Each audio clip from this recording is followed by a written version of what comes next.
എന്താ മേക്കിംഗ്, അടിപൊളി, ഒരു രക്ഷയുമില്ല. അതെ, അയാൾ ഒരു ക്ലാസിക് നടൻ മാത്രമല്ല, ഒരു ക്ലാസിക് സംവിധായകൻ കൂടിയാണ്. നിധികാക്കുന്ന ഭൂതം ലോക സിനിമയ്ക്ക് സമ്മാനിക്കുന്നത് പുതിയൊരു ചരിത്രം തന്നെയാണ്. മോഹൻലാലിന്റെ സംവിധാന അരങ്ങേറ്റ ചിത്രം എന്ന നിലയിൽ പ്രഖ്യാപന സമയം മുതൽ പ്രേക്ഷകരുടെ സജീവ ശ്രദ്ധയിലുള്ള ചിത്രമായിരുന്നു ബറോസ്.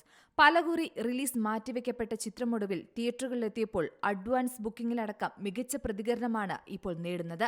മോഹൻലാലിന്റെ അരങ്ങേറ്റ ചിത്രം എന്ന നിലയിൽ തന്നെ ബറോസ് അങ്ങ് പ്രേക്ഷക പ്രീതി സ്വന്തമാക്കിയെന്ന് വേണമെങ്കിൽ പറയാം. സംവിധായക കുപ്പായമണിഞ്ഞ താരത്തിന്റെ ചിത്രം ബറോസ് ക്രിസ്മസ് ദിനത്തിൽ തിയേറ്ററുകളിലെത്തിയപ്പോൾ ആവേശം ചെറുതൊന്നുമല്ല. ആരാധകർ ഏറെ പ്രതീക്ഷയോടെ കാത്തിരുന്ന ചിത്രത്തിന് മികച്ച പ്രതികരണമാണ് നേടുന്നത്. കുട്ടികൾക്ക് വേണ്ടിയുള്ള ചിത്രമെന്നാണ് ബറോസിനെ വിശേഷിപ്പിക്കുന്നത്. 3D ചിത്രമായതിനാൽ തന്നെ കുട്ടികൾക്ക് ഇത് ഇഷ്ടപ്പെടും. ഗംഭീര 3D അനിമേഷൻ വർക്കാണ് ചിത്രത്തിനായി ചെയ്തിരിക്കുന്നതെന്നാണ് സിനിമ കണ്ട പ്രേക്ഷകർ അഭിപ്രായപ്പെടുന്നത്. ഒരു വിഷ്വൽ ട്രീറ്റ് തന്നെയാണ് ബറോസ് എന്ന് ഏവരും അഭിപ്രായപ്പെടുന്നു.